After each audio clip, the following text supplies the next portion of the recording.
Hi, this is Tolek from the Andromeda Council. Today is Friday, July 29, 2016. I'm honored to have with me a guest today by the name of Stewart Swerdlow. Stewart is going to be one of the speakers for the 2016 Transformational Shift Conference, and he's had some amazing early life experiences at the military facility over on Montauk, Long Island.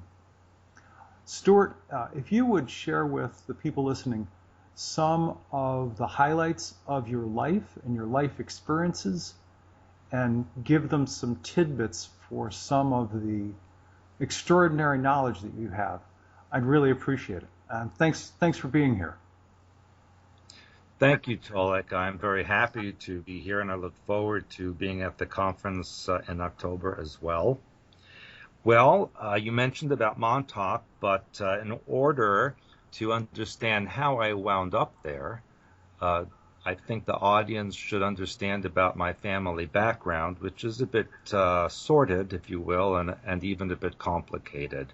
Okay, yeah, please do. Yes. My great-uncle, Yakov Swerdlow, was the first president of the Soviet Union. And my grandmother was a Soviet spy during World War II. Now, Yakov's son, Andrei, started the KGB back in the 1920s, and several of Yakov's brothers were also very important in Soviet history.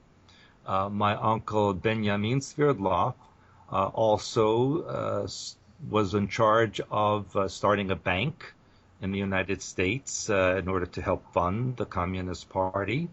And during the 1930s, Benjamin was one of the first people in the world, actually, to implement mind control and programming in a major nation such as the Soviet Union. Wow.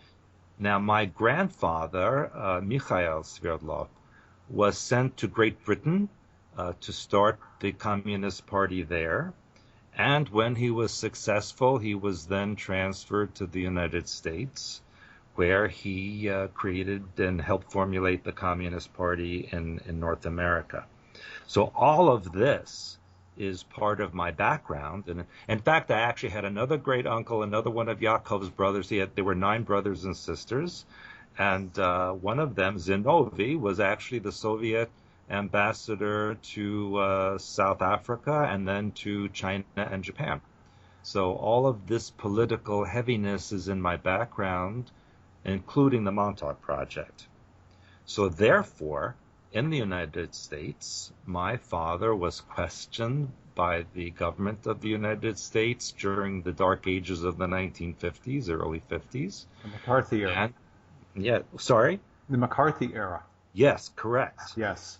And then he was sent to an underground base near El Paso, Texas, where he did work to this day, which he will not talk about.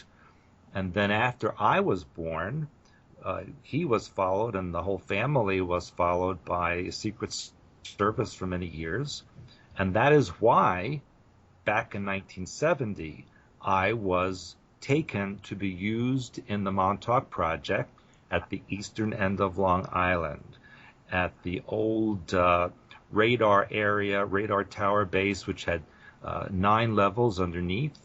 And it's a very long story, but it goes down very deep, and they've actually uncovered there during the excavations of the tops of pyramids that were part of an Atlantean archipelago that went all the way up the current east coast of the United States and culminated in Montauk Point. Wow. So it's a very, very interesting topic. Wow. And while I was there, I was involved in mind control experiments, genetic manipulation, weather control, programming, sexual magic ritual, many projects which are actually implemented today, not just in the United States, but globally. Yes. In 1983, after all of this came to a crashing end on August 12th, 1983, I was left physically blind. I had ulcerative colitis. I was quite a mess, and it took many, many years and surgery to reconnect my optic nerve to my brain so that I could see again. And but it enabled me to see energy fields because during Montauk, they basically created me as a human MRI machine. They wanted a person who could see into other realities without the use of a device. So that's how I do my work, is when I look at a person, place, or thing, I see the energy, I see the mind patterns, and I look to see how they can be corrected or upgraded in some way. And that's how I do my work. And I travel all over the world. I've been to all 7 continents, including Antarctica. And I've done my work on mind pattern analysis, archetypes, chakra systems, color therapy, dream analysis, alternative healing techniques, etc. All of this people can read about on my website, expansions.com. But I take the negative things that happened to me during the Montauk Project, and I've turned them into a different procedure so that people can learn to deprogram from the massive mind control and programming that exists globally all over the earth. Because right now, 100% of the population of the planet is programmed to some degree or another. In the old days, and when I say old days, it's let's say pre-1990s, people were programmed by way of actual programming sessions. Now, it's all done by satellite transmission, TV, Television. antennas, computers, etc. Television is one of the worst. It's horrific. Yes, they have carrier waves that overlap your brain waves, and people think it's their own thought when actually it's being imposed on them. So I teach techniques to, first of all, protect against this, to reintegrate the fragmented pieces of the mind pattern, and then to deprogram from all of the altered compartments that have been placed in the mind. So it's a very comprehensive program that I teach, and of course I welcome people to learn this, and also to learn about the proper way to use the mind pattern, remove the negative, and balance the left and right hemispheres of the brain, and even to ground themselves. I also talk about current history, what's going on in the world and what it means, and how it relates to ancient history, because most of the true world history is not taught in any school, nor will you find it in any conventional books. But I've spent the last 30 years traveling everywhere in the world, uncovering true world history and putting it in a place for people to see and understand. And that's what I also teach in my seminars and lectures.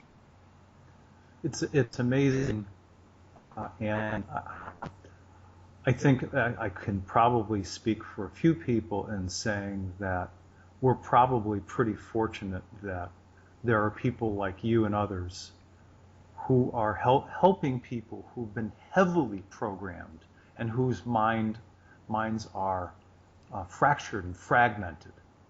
And these people exist, and I'm happy to learn that you're out here doing this work. I'm sure it's of extreme value to people who've had some real problems. Yes, most of the clients that I have really have extreme issues dealing with their lives or interacting with people, keeping a job, finances, etc. But the work that I've developed is based on removing or neutralizing the programming so that each human being can find their own core self and then create mentally and physically the life that they want to have instead of the life that's been imposed on them. Right. And with the kind of programming, the kind of negative programming that these people have received in the past, and that's, if you will, imbued, imprinted on them, the energy, the literal energy from that programming has to be removed. It's got to be transmuted, released, whatever the appropriate words are. And that's correct. But Tolek, we also have to understand that once programming has been imposed at least 3 times, it becomes genetically induced, so that then people can pass on their programming to their offspring. So in addition to deprogramming the mind, we also have to do DNA opening work to look into the sequences and remove the inherited programming that a lot of people have now on our planet. Wow. Well, thank you so much for sharing this insight. It was amazing for me, even in the few minutes we've been chatting. Again, Stewart Swerdlow will be at the 2016 Transformational Shift Conference, which we held the weekend of October the 21st through the 23rd in Tucson, Arizona. And for any of those of you who might be interested in attending, you can go to the transformationalshiftevents.com website and just click on the Conferences and Events button. Stewart, thank you for joining me today. I really appreciate you contributing to this effort, very much so. Thank you, Tolek. It's a pleasure to speak with you. Take care. Bye-bye.